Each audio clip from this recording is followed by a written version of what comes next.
All welcome back to my channel. నా ఛానల్లో నేను కొత్తగా చూస్తుంటే ప్లీజ్ సబ్స్క్రైబ్ చేసుకోండి. ఆల్రెడీ సబ్స్క్రైబర్స్ అయితే లైక్ చేయడం మాత్రం మర్చిపోవద్దు. ఇదైతే లాస్ట్ మండే వ్లాగ్.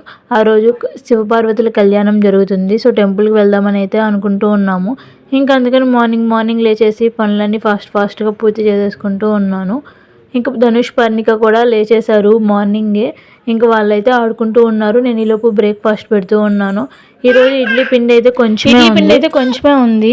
ఒక 2 ప్లేట్స్ అయితే వచ్చాయి. మావయ్యకి పిల్లల వరకు సరిపోతే ఇంకా నాకు ఏదో ఒకటి చేసుకోవచ్చులే అని చెప్పేసి వాళ్ళ వరకు అయితే పెట్టేశాను. ఇంకా ఆఫ్టర్నూన్ లంచ్ గుళ్ళోనే అన్నదానం ఉంది, కానీ మావయ్య గారి కోసం ఏదో ఒకటి చేయాలి కదా, అందుకని ఈరోజు కాలీఫ్లవర్ కర్రీ అయితే చేస్తున్నాను. కాలీఫ్లవర్ ఫ్రెష్గా ఉన్నప్పుడు చేసుకుంటేనే కర్రీ బాగుంటుంది, లేకపోతే పైనంతా బూజు వచ్చేసి పురుగులు ఎక్కువైపోతాయి. అందుకే నేను నిన్న తీసుకొచ్చారు, ఈరోజు అయితే చేసేస్తున్నాను. ఫస్ట్ ఆకులు అవన్నీ కట్ చేసేసుకున్న తర్వాత లోపల పురుగులు ఏమైనా ఉన్నాయేమో అని చెప్పేసి చూసుకుంటూ ఉన్నాను. చిన్న పురుగులు ఉంటాయి లోపల చూసుకోకపోతే, అందుకని దానికి చిన్న ముక్కలుగా కట్ చేసుకుంటూ పురుగులు ఏమైనా ఉన్నాయేమో అని చెప్పేసి చూసుకుంటూ ఉన్నాను.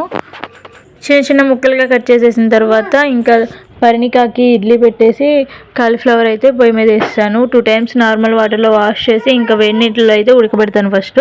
తర్వాత ఇంకా టమాటాలు అవన్నీ వేసుకొని కర్రీ అయితే ప్రిపేర్ చేసుకుంటాను. టమాటాలన్నీ బాగా మగ్గించుకున్న తర్వాత ఆయిల్లో ఇప్పుడు ఉడకబెట్టుకున్న కాలీఫ్లవర్ ముక్కలు అయితే వేసేస్తున్నాను. ఉడకబెట్టిన తర్వాత నేను కొన్ని ముక్కలు అయితే తీసి పర్ణికాకి ధనుష్కి అలా ఉడకబెట్టినవి అయితే తింటూ ఉంటారు. పసుపు ఉప్పు వేసి ఉడకబెడతాను వాటర్లో. ఇక్కడ నేనైతే అల్లం వెల్లుల్లి పేస్ట్ వేయట్లేదు, నార్మల్గా అయితే వేస్తాను. బట్ ఈరోజు మావయ్య గారికి ఒక్కరి కోసమే కదా, స్పైసెస్ అంటే అంత ఇష్టపడరు, స్పైసీగా ఉంటే కర్రీ, అందుకని చెప్పేసి అల్లం వెల్లుల్లి పేస్ట్ వేయకుండా చక్క మొగ్గ వరకే వేసాను. తాలింపు వేసేటప్పుడు వేసేసాను అవి. ఇంకా కర్రీ ఉడుకుతూ ఉంటే నేను ఈలోపు పనులన్నీ కంప్లీట్ చేసుకుంటూ ఉన్నాను. గిన్నెలు అయితే కడిగేసి ఇంకా నేను ధనుష్ పర్ణిక అందరం రెడీ అయ్యి టెంపుల్కి అయితే వచ్చేసాము. ఈరోజు శివపార్వతుల కళ్యాణం అని చెప్పాను కదా, సో అక్కడికైతే వచ్చేసాము. మేము పక్కింటి అక్క వాళ్ళు అయితే కలిసి వచ్చాము. ఈ టెంపుల్కి అయితే నేను ఇదే ఫస్ట్ టైం రావడము. ఎప్పుడు మూలాపేటలో ఉండే శివాలయంకి అయితే వెళ్ళేవాళ్ళం. పర్ణిక ధనుష్ అయితే చక్కగా కూర్చొని చూస్తూ ఉన్నారు కళ్యాణం అయితే. ఇంకా పర్ణికాకేమో చేతికి ఒక కొబ్బరి చిప్పిచ్చేసాను, ఇంకా అసలు అల్లరి చేయకుండా ఉండిద్దని. అది తింటూ అయితే ఆడుకుంటా ఉంది. ఇప్పుడు కూడా నేను వీడియోకి వాయిస్ ఓవర్ ఇస్తుంటే నా పక్కన కూర్చొని చూడండి ఎలా అరుస్తూ ఉందో. ఇంక ఇక్కడైతే ఏదేదో చెప్తా ఉంది పర్ణిక, నాకేదో చెప్తుంది, అదమ్మా ఇదమ్మా అన్నట్లు ఏవేవో మాటలు చెప్తా ఉంది. ఇంకా పూజ అయితే కంప్లీట్ అయిపోయింది. కళ్యాణం అంతా బాగా జరిగింది. దర్శనం కూడా బాగా అయింది. శివరాత్రి రోజు వచ్చాము, కానీ అప్పుడు ఫుల్ రష్గా ఉండడం వల్ల దర్శనం అయితే బాగా జరగలేదు. ఈరోజు మాత్రం చాలా ప్రశాంతంగా బాగా జరిగింది. ఇంకా కళ్యాణం అయిపోయిన తర్వాత అన్నదానం చేస్తారని చెప్పేసి అన్నాను కదా ఇక్కడే. ఇంకా ఫస్ట్ ధనుష్కి పర్ణికాకి పెట్టేసి తర్వాత నేనైతే తిన్నాను. అన్నదానం కూడా చాలా బాగా చేశారు. 2 రకాల స్వీట్స్, 4 రకాల కూరలు, ఇంకా పెరుగుతో బాగా చేశారు.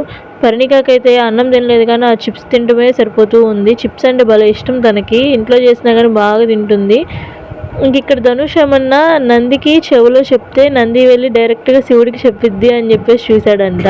అందుకని నంది చెవిలో ఏదో చెప్తూ ఉన్నాడు వాడి కోరికలన్నీ. ఇంకా పర్ణిక ఏమన్నా అక్కడ కూల్ వాటర్ పెట్టేసరికి అసలు వాటర్ తాగుతూనే ఉంది. వాటర్ చాలా కూల్గా ఉండేసరికి జలుబు చేసిద్దన్నా వినకుండా, మనం చెప్తే వింటారు అసలు పిల్లలు, కూల్గా ఉంటే చాలా ఇంకా తాగాలనిపించింది కదా. బాగా ఎండాకాలము కూల్ వాటర్ అయితే బాగా తాగేసింది అక్కడ. ఇంకా పూజ అంతా అయిపోయిన తర్వాత దర్శనం కూడా చేసేసుకొని ఇంటికైతే వచ్చేసాము. ఇంటికి వచ్చేసరికి 2 అలా అయింది, 2:30. ఇంకా వచ్చి కొంచెం సేపు అలా రెస్ట్ తీసుకొని ఈవినింగ్ స్నాక్స్కి అయితే చాంగడ్డలు ఉడకపెట్టేశాను, స్వీట్ పొటాటో. ఇక్కడైతే పెసలు నానబెట్టేశాను. రేపు మార్నింగ్ బ్రేక్ఫాస్ట్కి పెసరట్టు అయితే అడిగాడు ధనుష్, అందుకొని పెసలు అయితే నానబెట్టేశాను. ఇంకా పాలల్లో తోడది వేసేసుకొని రూమ్లోకి అయితే వచ్చేసాను. నేను వచ్చేసరికి ధనుష్ ఏమన్నా గ్రేప్స్ తెచ్చుకొని తింటూ ఉన్నాడు. అరే జలుబు చేసిద్దిరా నైట్ టైం అన్నా కానీ, చూడండి అలా తింటూ ఉన్నాడు. పర్ణిక ఇస్తేనేమన్నా తను అన్ని కింద పడేస్తూ ఉంది తినకుండా. ఇంక నా 2 పిల్లలతో నా రోజైతే ఇలా గడిచిపోయింది. ఈ వీడియో మీ అందరికీ నచ్చిందని చెప్పేసి అనుకుంటున్నాను. Thanks for watching. Please subscribe.